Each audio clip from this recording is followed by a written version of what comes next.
हमारे चैनल को सब्सक्राइब करें, बेल आइकन दबाएं, वीडियो को अंत तक ज़रूर देखें। नमस्कार दोस्तों, आप सभी का हमारे YouTube चैनल पर एक बार फिर से स्वागत है। आज की कहानी है ख्वाजा मोइनुद्दीन चिश्ती की दरगाह पर सिर टेकता मूर्ख हिंदू। अजमेर की दरगाह में दफन ख्वाजा मोइनुद्दीन चिश्ती एक ऐसा व्यक्ति था जिसने अपने जीते जी हिंदुओं के प्रति धर्मांधता की नीति अपनाई और जितना हिंदुओं को काट सकता था उतना उसने काटा। उसके उपरांत भी हिंदू की मूर्खता देखिए कि ख्वाजा मोइनुद्दीन चिश्ती की दरगाह पर चादर चढ़ाने वालों में सबसे अधिक हिंदू ही होते हैं। सीरत अल कुतुब के अनुसार इसने 7 लाख हिंदुओं को अपने जीवन काल में मुस्लिम बनाया था। मजलिस सूफिया नामक ग्रंथ के अनुसार जब वह मक्का हज करने गया तो उसे ये निर्देश दिया गया कि वो हिंदुस्तान जाएं और वहाँ पर कुफ्र के अंधकार को दूर करके वहाँ इस्लाम का राज्य स्थापित करें। इसी आदेश को सिरोधार्य कर हिंदुओं के प्रति पहले दिन से ही नफरत का भाव अपने भीतर भरकर यह व्यक्ति एक इस्लामिक बम के रूप में भारत आया और यहाँ आकर हिंदुओं के साथ जितना अधिक अत्याचार कर सकता था उतना करता रहा। मार्कत इसरार नामक ग्रंथ के अनुसार इसने तीसरी शादी एक हिंदू लड़की को जबरन धर्मांतरित करके ही की थी।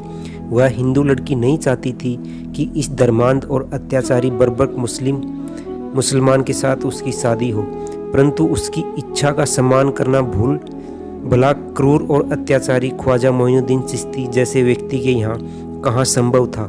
यह लड़की अभी पूर्ण युवावस्था को भी प्राप्त नहीं हुई थी, अभी वह अपनी किशोर अवस्था में ही थी, लेकिन ख्वाजा मोइनुद्दीन चिश्ती उसके पिता को एक युद्ध में परास्त कर इस किशोरी को उठाकर लाने में सफल हो गया। ऐसे में उसके अपने क्रूर कानूनों के अंतर्गत किसी भी काफिर की बेटी पर अब उसका अपना अधिकार हो गया था, जिसे वह जैसे चाहे भोग सकता था।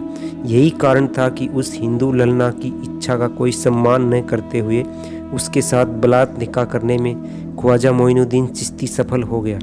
इस हिंदू किशोरी का नाम चिश्ती ने उम्मत अल्लाह रखा। इससे हुई पुत्री का नाम हफीजा जमाल रखा, जिसकी मजार चिश्ती की दरगाह में है। तारीख़ औलिया के मुताबिक ख्वाजा ने अजमेर नरेश पृथ्वीराज चौहान को मुसलमान बनने की दावत दी। चौहान के इनकार करने पर ख्वाजा ने कहा, ये इस्लाम पर ईमान नहीं लाता, मैं इसे लश्कर इस्लाम के हवाले जिंदा गिरफ्तार करवा दूंगा। चिश्ती ने मोहम्मद गौरी को भारत पर आक्रमण करने को बुलाया।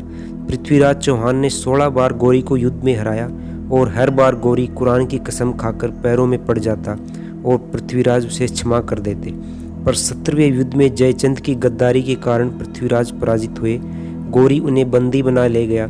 हिंदू गौरव पृथ्वीराज चौहान ने वहां शहाबुद्दीन गौरी के दूसरे भाई गयासुद्दीन गौरी को अपने शबद बेदी बाण से मार गिराया। पृथ्वीराज के बाद चिश्ती ने अजमेर के सारे मंदिर तुड़वा दिए और उनके मलबे से एक मस्जिद बनाई जिसका नाम 2.5 दिन का झोपड़ा।